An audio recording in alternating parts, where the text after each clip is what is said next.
Hello, hello, hello, hello, hello. We are here to talk about what I read in May, and I got a lot of DNFs. So come back after the intro and let's talk about it.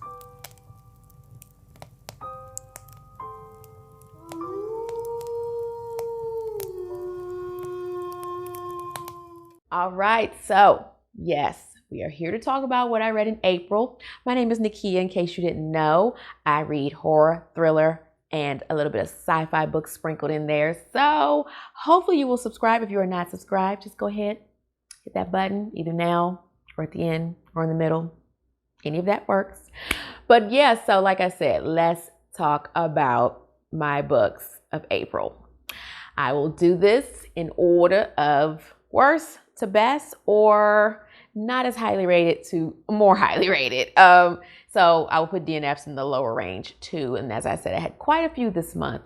I will not consider, they're technically DNFs, but some of these I didn't get that far. So I don't like to consider them DNFs. I think some of them I just took them off my Goodreads because I didn't get but like 2 pages in or 3 pages in. So it was basically like I read a preview and I was just like, we don't need to just act like that didn't happen. I think I had 1 3-star, 1 3.5 star rounded up to 4, 1 5-star or 4.5 rounded up to 5. And I think that's about it. And as I said, a host of DNFs. So anyway, let's go.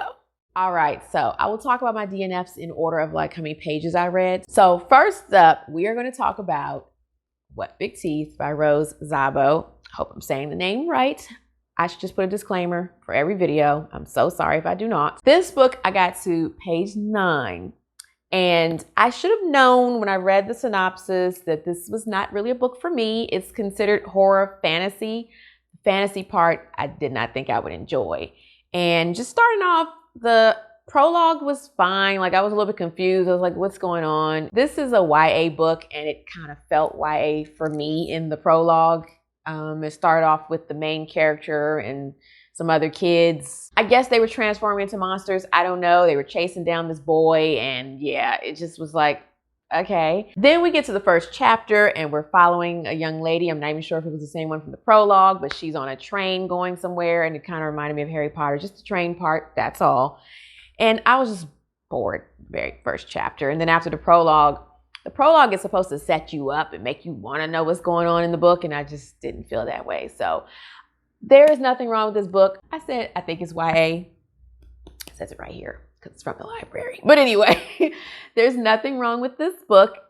You may enjoy it. This just was not my cup of tea. So yeah, it just, like I said, wasn't for me. So moving on. Then we have one that I was really looking forward to. It was on my list of 2021 horror books that I'm looking forward to. And yeah, it was a cult book. So like I said, I was pretty excited. If you don't know, you may already know.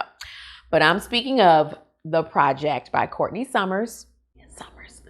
This one is another YA book. And it does one of the things that I am not usually crazy about, which is jumping around in timelines and perspectives.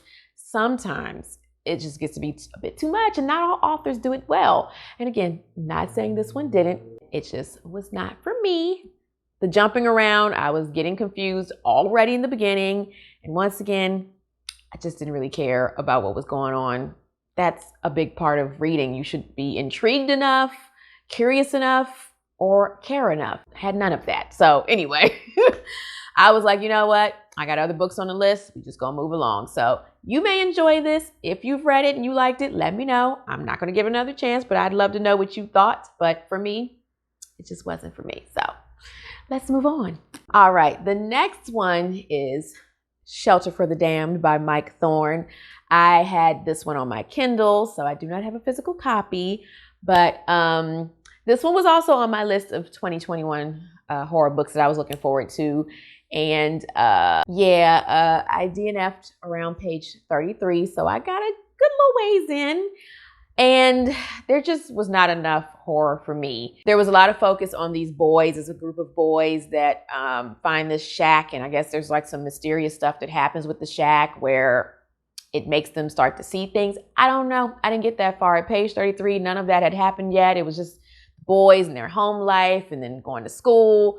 And, felt more like a coming of age story, which if that's what you're looking for, it would be for you That's not what I was looking for. I wanted more spookiness, scary, some of that mixed in. I needed something in the beginning to hold me. It was just a little sprinkle. Like I said, wasn't enough for me. So I feel bad, but I also DNF'd this one. So we're going to move on to one more DNF, and then we're going to get into some books that I actually read. I did read some books this month, I promise. So, all right. My last DNF, if you watched my April TBR video, I'm sorry to say, was my group read. My first group read. It was supposed to be. And that would be Neuromancer by William Gibson. This, as you can see, is old. This book is from, I believe, the 70s. This book was originally published in 1984, and it is like supposed to be a sci-fi classic. I thought I read the preview and I liked it, but I guess I probably read like the first couple lines and was like, oh, we're good, we're good. I got past those first couple of lines and I was like, what have I gotten myself into? I was supposed to be doing this for Steve Reed's books and stuff for his buddy read, and I messaged him on our message board and I was just like, Steve, it ain't gonna happen. It would have been rough if I had tried to push through this book. I learned shortly after reading that this is a cyberpunk, right, boo-boo? Yeah. I learned shortly after starting this book that this is a cyberpunk book, and it is not something you could just jump into. I thought I could, but no. And the writing is just very all over the place. You get thrown into the story. I don't know what's going on. There's a lot of technical sci-fi terms and things that go with the cyberpunk world that I had no idea about. I needed a glossary, a dictionary, a thesaurus, all of that. And yeah, you can go to Steve Talks About Books and stuff. He did do the live discussion. And from what I understand, everyone who read it was confused. They all pushed through it, but like the ones who didn't DNF, like I said, they were lost. And yeah, I was glad I dropped out. But I am going to do one with him this month for sure. But like I said, this one just wasn't for me. If you've read Neuromancer and you like it, let me know, because bless your heart. All right, so now we will move on to the books that I actually read in the month of April. Going in order, this is a 3-star book, and I'm a little disappointed because this was probably my most anticipated 2021 thriller release. I put it in my previous video, link it here. But yeah, it was the one I was the most excited about. It is The Jigsaw Man by Nadine Matheson. I'm not going into a lot of detail with these books synopses wise because I talked about them in my either my anticipated reads video or my April TBR. So I believe all of the books I'm talking about I've already given detailed synopsis, so you can check out those videos. Real quick, this book is about a woman named Angelica Henley. She is a DI, which I did not know. This book takes place in the UK. So DI, I believe, is a detective inspector, I believe. She was previously involved with a case with a serial killer that was called the Jigsaw Man. I believe it was because he used to use a jigsaw to chop up his victims. So trigger warnings, you already know, but it involves serial killers. It's gonna be graphic. It's graphic, so just know that. But yeah, so she was previously involved with that case. He's locked away in jail, and now there seems to be a copycat on the loose. And then he finds out there's a copycat, and he's not here for that. So he wants to find the copycat because he's not happy about it. And then, of course, she's looking for the copycat. So there's all of that going on. And yes, as I said, I was so excited about this book because I read the synopsis and then I found out that the author was formerly a lawyer, whatever it is in the UK. I may put it here up on the screen, her title, but yeah, so I was like, oh, she knows what she's talking about. And again, I just love, like, you know, the detective looking for the serial killer type of thing. I don't want to read things from the perspective of the serial killer. I like to be on the side of the cops. So yeah, again, I was really looking forward to this.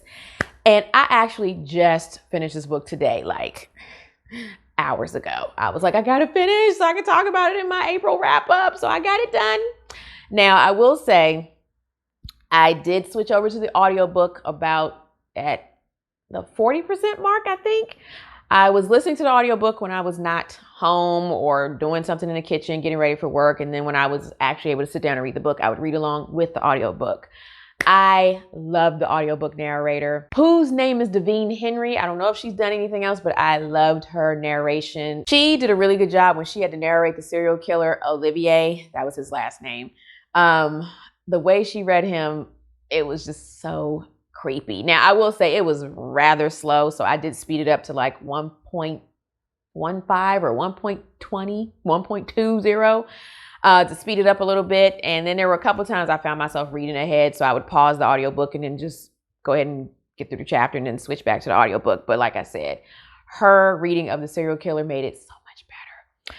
But it was good. I really enjoyed following D.I. Henley. She was mentoring this other cop named Remuter, and the two of them were basically on the case, but they were working with other cops and stuff too. So, but the main two, you were finding out like what was going on in their home life and all that stuff. And there's a little bit of drama with Henley and her husband and that kind of thing. And then Remuter had his own stuff going on at home too. So that I enjoyed that part of the story because it gave it some little bit of heart. So it wasn't just, you know, following a case, checking on a serial killer, and that's it. Because in the very beginning, it did feel very procedural. It was just like cops show up. What do we have?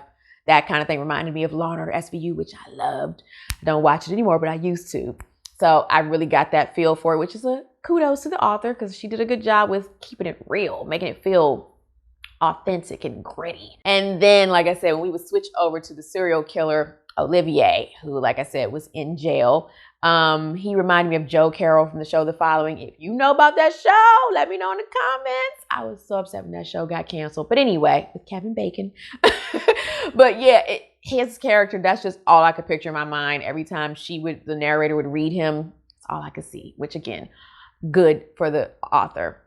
But then it got to where it started to drag a little bit for me. Like, it wasn't boring. It just was just like, I guess like not enough was going on, not enough meat and potatoes to make me just keep running back to it. I mean, I wanted to read it because I was curious about what was going on, but I wasn't like rushing back or just like rushing through the chapters. I was getting through them kind of slow and I was like, what is going on?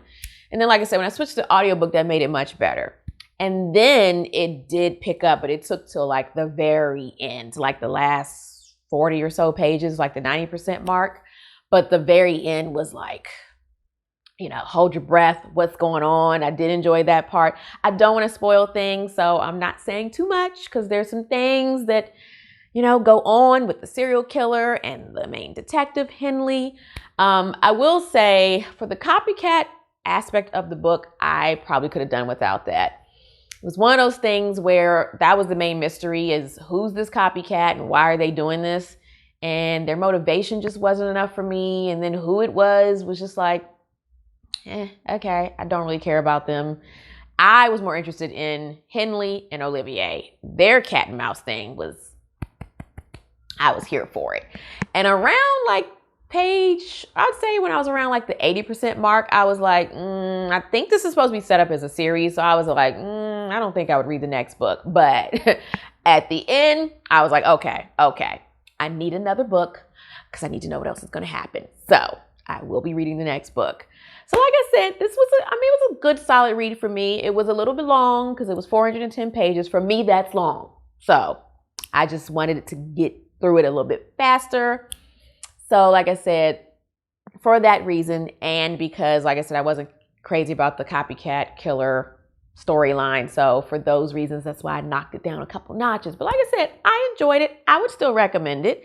If you're looking for a fast-paced thriller mystery, then no, I wouldn't say this is it. But, you know, if you're fine with medium pace, slow to medium pace, then yeah, give it a read. Like I said, I enjoyed the ending. Yeah, I wouldn't say there was a lot of twists and turns, but there was some things to keep you guessing. So yeah. Anyway, as I said, I would still recommend it. If you've read it, let me know in the comments. Let me know what you thought. So, you know, we can chat about it. And let's move on. Next up, we have Later by Stephen King.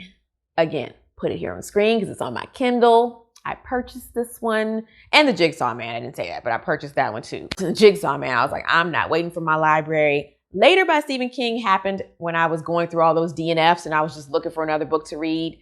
One of them I returned and I got my money back. So I was like, oh, I'm getting money back? I just thought I was just taking it off my Kindle. But I guess because I only had it for like a couple of days, they were like, oh, you must not be enjoying it, so we'll give you your money back. So I was like, well, what else do I want to read?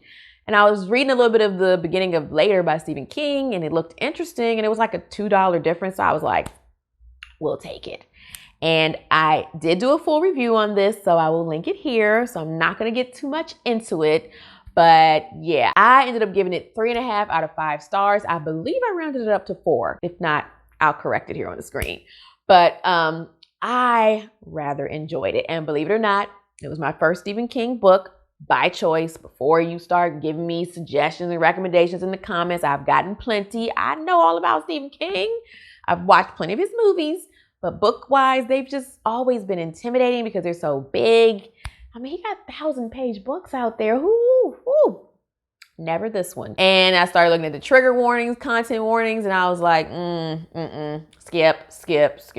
So I do have some on my list that I plan to check out. This one seemed like it was pretty safe. So again, I was like, let's give it a go. If you do not know, this is not his traditional horror book. It's a hard case crime book, and it does have horror elements in it. I've heard rumblings around Booktube. It's some controversy, or people have been talking about whether it's a horror book or not. I say it is. There are ghosts, so therefore it's horror. That's what I think. Anyway, but yeah, just real quick, because like I said, I did a full review, went over the synopsis and everything, but it's a book about a boy named Jamie who has an ability to see ghosts, and his ability ends up, causing some stress in his life because there's a detective who finds out that he has this ability, and of course, why not use that to your advantage to help you solve some crimes and cases and catch some bad guys and some other things, because that detective wasn't too right. And then Jamie lives with his mother, a single mother, so it's also about his relationship with his mom, and then just him dealing with all this seeing ghost mess. And of course, you're gonna think it's like The Sixth Sense, but no. This is not the PG-13 version. This is the rated R version. There's drugs and crooked cops and a serial killer and some things. So yeah, I was just so drawn to Stephen King's writing. It was like from the first couple pages, I was like, ooh, this is good. I couldn't explain it. I was just like, I see why he's where he is. I am here for it. Especially because I started reading his book after I was reading all those other books that I DNF'd, and it was just like, this is more like it. Yes. And I just kept flipping the pages, kept wanting to go back to the book. The chapters were short too. That always helps. So that just kept me going back to it. And yeah, I was like, this is 4 stars. This is 4 stars. Could be 5. We'll see how it ends. And then the ending, that's what knocked it down. The ending just, why? If you check most people's reviews on here or Goodreads or whatever, I haven't seen one person that said they liked the ending. Everybody was like, that ending was just not necessary. I'm not going to spoil it, but I will say it involves a trigger warning. That is one of the things I prefer not to read. So I was glad it didn't get too descriptive, but it still was just, I didn't want that in my mental, and it just messed up part of the story because it was just like, why? Why Stephen King? So anyway, like I said, overall, I enjoyed it. You can check out my review to hear my full thoughts. And yeah, let me know in the comments if you like the ending. Because I mean, hey, that's what you like. Okay, but I'm curious if anyone does like the ending. But yeah, so like I said, I do plan to read some more Stephen King going forward, so you have to stay tuned for that. So let's move on to my last book of the month. Last, but certainly not least, honey, is The One by John Mars. I did a full review on this one too, so I'm not gonna get too into it because I will just start to go to town, because if you didn't know, you can't tell, I love this book.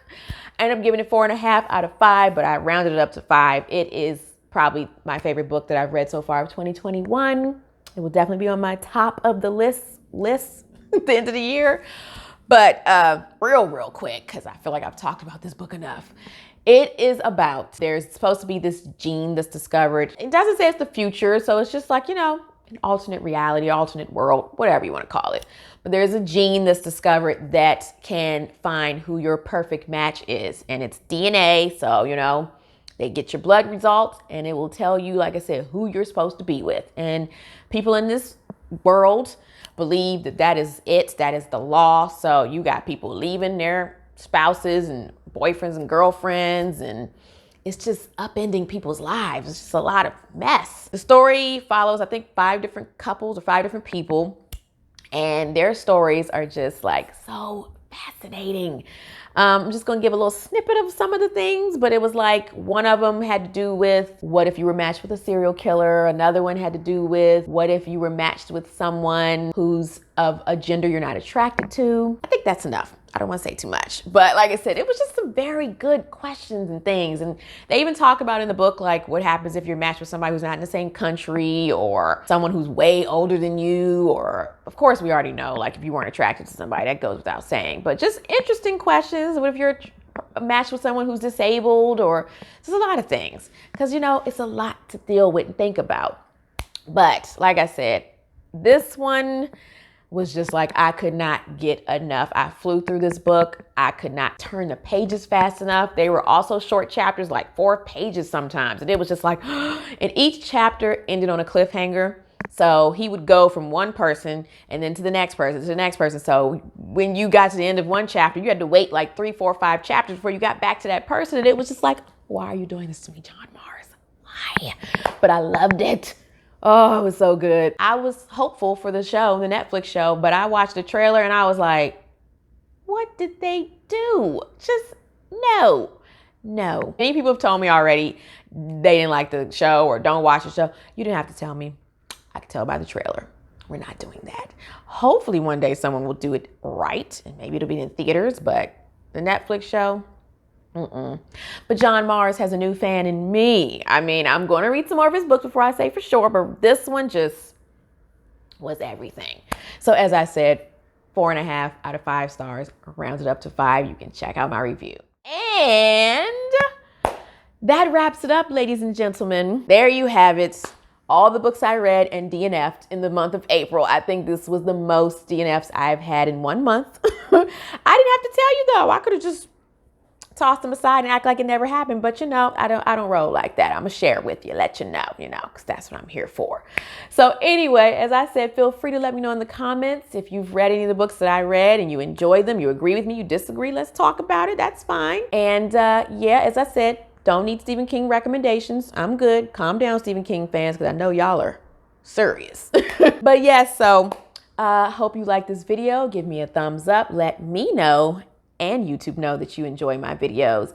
And if you made it to the end and you don't want to comment, you just, want to show me some love, give me a black heart in the comments, because, it's my thing. And yeah, I think that about wraps it up. I'm almost at 3,000 subscribers. So if you are not subscribed, you just looking, peeping, please subscribe. It doesn't hurt. It's fine. Because once I get to 3,000 subscribers, I have a little treat with a special guest. So you have to get me to 3,000 to see what that will be and who it will be. So until next time, snuggle up in your hideaway with a good book, unplug as much as possible, be kind to all kind, and I will see you in the next video. Bye.